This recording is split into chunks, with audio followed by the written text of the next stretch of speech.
The room was full with students, teachers, and community members at the most recent Salem Keizer School Board meeting. The agenda included public comment, a vote to approve the 2026 2027 school year budget, and safety concerns shared by both committee members and the public. With the vote to approve the budget, this would include a new contract with Edustaff, a staffing company aimed at reducing the overall workload and increase position fill rate. Overall, 10 community members were given the opportunity to address the board during public comment. Two of those commenters included longtime substitutes of the district, sharing their concern over this new contract and the impact it would have on local workers and data protection.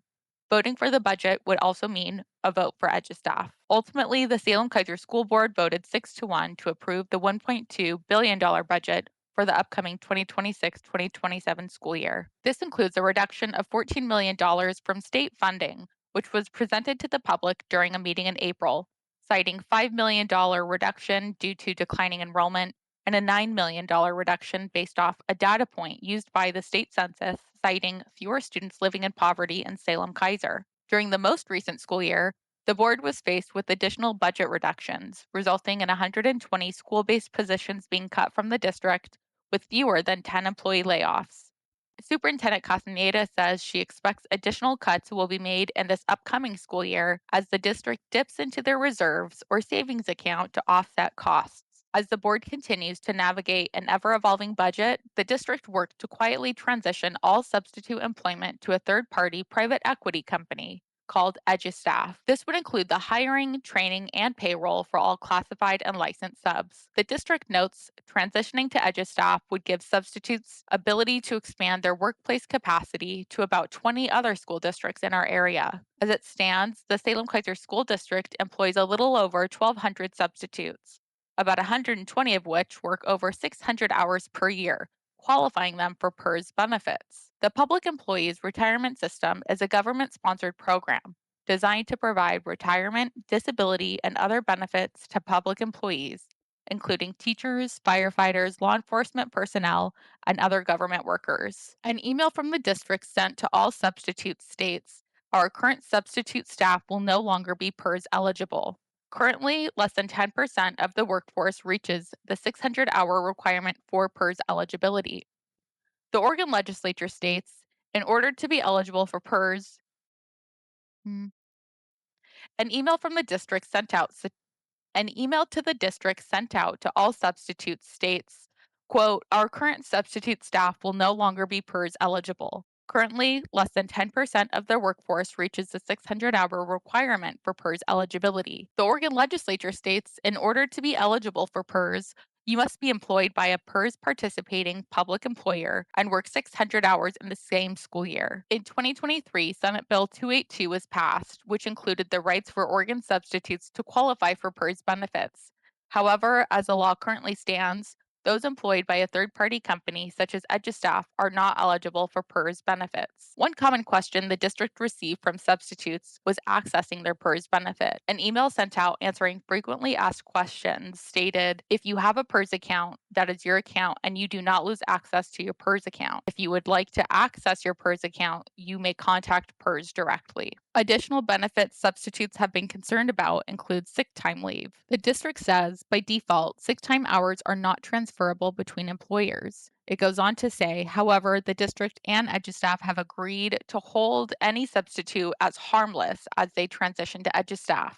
The same number of sick time hours a substitute has available on June 30th, 2026 will be available for them for use beyond June 30th, 2026, as long as they become an Edustaff employee prior to July 1st, meaning all substitutes must transition their employment to Edustaff prior to July 1st if they want to keep their sick leave. If they have accrued sick leave and choose not to establish employment with Edustaff, the district will not pay out substitutes for their sick hours earned. According to the Oregon Legislature's overview of third party employment service providers for substitute teachers, based on current employment, only 18% of substitutes in Oregon would qualify for PERS. Edustaff employs nearly 6,000 substitutes in Oregon. Of note, 700 of those employees are between the ages of 40 to 49. Licensed staff between the ages of 60 to 69 make up about 475 of those substitutes. One possible reason the district has chosen this route is due to fill rates. Fill rates determine the amount of jobs that were posted and then filled by a substitute. Currently, Title I schools are often left without filled positions. Superintendent Castaneda notes in a Statesman Journal article about 10% of licensed staff vacancies requiring a substitute go unfilled each day. According to an email sent to all substitutes in Salem Keizer answering the question, will we make less money with Edustaff? The district answered no. The district sets the rates paid to substitutes and will continue to set the rates consistent with past practice. The district says their rates for licensed substitutes is well above the state mandated minimum rate and very competitive in our region. In the same email sent to all substitutes in Salem Keizer answering the question, will we make less money with Edustaff? The district answered no. The district sets the rates to pay substitutes and will continue to set the rates consistent with past practice. The district says our rate for licensed substitutes is well above the state mandated minimum rate and very competitive in our region. Pay rates can be found on the district website under Substitute Employees Hourly/Daily Rate Salary Schedule for the 2025-2026 school year. Two school board members shared their concern for the district outsourcing work to a private equity company. Mel Fuller states, I don't support outsourcing. The district has made the decision to defer the work in the hopes of saving some district effort, especially with the cuts made to recent positions. We're hoping it will increase the fill rate. We don't know if that's going to happen. It could work. I don't support it. I don't like it. But in the end, I'm supporting it as a line item in the budget.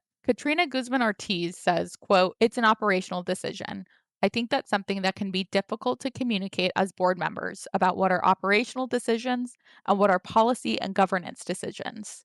She ends her comment by saying, our leadership, our board, our district is committed to doing what is right, and in this moment, this feels like the right move. Two substitutes from the district came to the meeting to give comments about their concern outsourcing to a private equity firm. Currently, substitutes in Salem Keizer are not eligible to be part of the teachers union, though notably, the union has not made any public comment sharing their concerns for outsourcing work. If you're interested in hearing more from these substitutes, listen to my most recent episode out now with Ross Schwartzendruber on Girly Pop Politics. To end, here's Alexandria Hitchen, longtime substitute, sharing concerns on what outsourcing means for Salem Keizer and the impact she feels it will have on the Salem Keizer community.